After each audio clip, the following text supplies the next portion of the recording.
امام اعظم ابو حنیفہ رضی اللہ تعالیٰ عنہ، آپ کو رضی اللہ عنہ اس لیے کہا جاتا ہے کہ آپ کو تابعی ہونے کا شرف حاصل ہے۔ آپ نے ڈائریکٹلی صحابہ کے ساتھ ملاقات کی۔ اس کے اندر دو صحابی جو ہیں وہ ان کا ذکر سر فہرست موجود ہے۔ حضرت انس بن مالک رضی اللہ تعالیٰ عنہ جو آقا علیہ السلام کے در اقدس کے خادم تھے، اور دوسرے صحابی حضرت ابو طفیل عامر بن واصلہ رضی اللہ تعالیٰ عنہ۔ ان دونوں صحابہ کے ساتھ حضرت امام اعظم ابو حنیفہ رضی اللہ تعالیٰ عنہ نے بیٹھک اختیار کی، ان کے پاس بیٹھے، ان کی سنگت اختیار کی، ان سے علم حدیث حاصل کیا۔ تو آپ صحابہ کے شاگردوں میں سے ہیں، آپ کو تابعی ہونے کا شرف حاصل ہے۔ تو حضرت امام اعظم ابو حنیفہ کو اسی لیے امام اعظم کہا جاتا ہے۔ اب اس لفظ پر بھی بہت سے لوگوں کو اعتراض ہوتا ہے کہ امام اعظم تو رسول اللہ صلی اللہ علیہ وسلم کی ذات ہے، تو تم ابو حنیفہ کو امام اعظم کیوں کہتے ہو؟ نعمان بن ثابت کو امام اعظم کیوں کہتے ہو؟ تو ان کے لیے بھی یہاں پر ایک چھوٹا سا مسئلہ عرض کر دیتا ہوں کہ ہر شخص اپنے دور کے اندر جو کوئی بھی کسی عمل کے اندر مہارت رکھتا ہو تو اس کو اس مہارت کے اعتبار سے بڑا سمجھا جاتا ہے۔ جیسا کہ ہم اپنے گھر کے اندر بیٹھے ہوئے ہوں تو ہمارے گھر میں جو سب سے بڑا ہونا، تو ہم کہتے ہیں یہ ہمارے گھر میں بڑے ہیں جی، کہتے ہیں کہ نہیں کہتے؟ حالانکہ ہم یہ پڑھتے ہیں اللہ اکبر، اللہ سب سے بڑا ہے، تم یہ بات کہہ رہے ہو یہ ہمارے گھر کے بڑے ہیں۔ یہ بڑے ہونے کا حق تو اس کو حاصل نہیں ہے، بڑا تو اللہ ہے، جبکہ ایسا نہیں ہے۔ حقیقی طور پر بڑا اللہ ہی ہے، لیکن جس کو ہم بڑا کہہ رہے ہیں وہ اللہ کی عطا سے بڑا ہے، وہ اپنے عہدے کے اعتبار سے بڑا ہے، وہ اپنے منصب کے اعتبار سے بڑا ہے۔ اس کو بڑا کہنے سے اللہ کی ذات کی نفی نہیں ہو رہی۔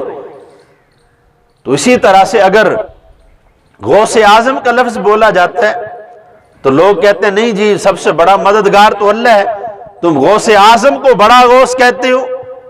تو ان کے لیے بھی یہ نکتہ ہے کہ وہ حقیقی غوث ہے، وہ کسی کا محتاج نہیں ہے۔ اللہ رب العزت جو ہے وہ مدد کرنے کے اندر کسی کی اجازت کا جو ہے وہ محتاج نہیں ہے، لیکن حضور غوث اعظم رضی اللہ تعالیٰ عنہ اللہ کے اذن کے محتاج ہیں۔ تو ان کو غوث اعظم ان کی دور کے اعتبار سے، ان کے وقت کے اعتبار سے، اس زمانے کے اعتبار سے ان کو اعظم سمجھا جاتا ہے۔ تو اسی طرح جو ہے وہ حضرت امام اعظم ابو حنیفہ رضی اللہ تعالیٰ عنہ کو اس وقت کے دور کے اندر جو امام تھے نا فقہ کے، جو حدیث کے امام تھے، ان کے اندر سب سے بڑا مقام جو حاصل تھا وہ حضرت امام اعظم کو حاصل تھا۔ آپ اس لیے اس دور کے امام اعظم ٹھہرے کہ آپ کو تابعین پر امام اعظم نہیں کہا جا رہا، صحابہ پر امام اعظم نہیں کہا جا رہا، انبیاء اور رسولوں پر امام اعظم نہیں کہا جا رہا، آپ اپنے دور کے اماموں کے امام اعظم ہیں۔ بات کو سمجھ رہے ہیں نا آپ لوگ کہ آپ جو اپنے دور کے امام تھے، مثال کے طور پر جو لوگ ان کے امام اعظم ہونے پر اعتراض کرتے ہیں نا، تو ان کے اشتہارات پڑھو نا، تو ان کے اشتہارات پر جب کسی خطیب کا نام لکھا ہوتا ہے نا تو اس کے نیچے لکھا ہوتا ہے خطیب اعظم لاہور، خطیب اعظم گجرانوالا، خطیب اعظم سیالکوٹ۔ بھئی یہاں ان شہروں میں تو اور بڑے بڑے خطیب ہیں، تم اس کے نام کے ساتھ اعظم لکھ رہے ہو، کس لیے؟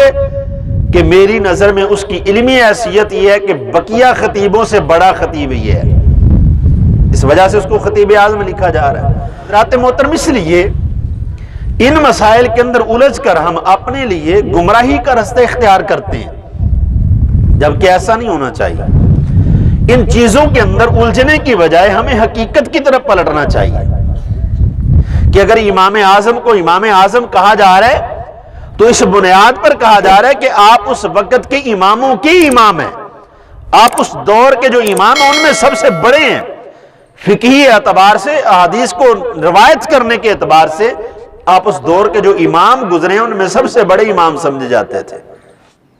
تو حضرت امام اعظم ابو حنیفہ نے خود کو امام اعظم نہیں کہا، کہیں پر بھی کوئی بندہ یہ بات ثابت نہیں کر سکتا کہ امام اعظم نے خود کو امام اعظم کہا، بلکہ امام اعظم کو لوگوں نے امام اعظم کہا۔ اس دور کے جو ائمہ کرام تھے انہوں نے آپ کو امام اعظم کہا، جو بعد میں امام آئے انہوں نے آپ کو امام اعظم کہا، حتیٰ کہ امام بخاری جو ہیں وہ بھی بعد کے ہیں، امام مسلم بھی بعد کے ہیں، جتنے بھی آپ ستہ پڑھ لیں، جتنے بھی اماموں کا ذکر کر لیں، سارے کے سارے بعد کے اندر آئے ہیں۔ تو امام اعظم ابو حنیفہ رضی اللہ تعالیٰ عنہ کو ایک خاص مقام حاصل ہے، اس لیے آپ کو اس دور کے اماموں کے اندر امام اعظم سمجھا جاتا ہے، اور آپ اس اعتبار سے امام اعظم ہیں۔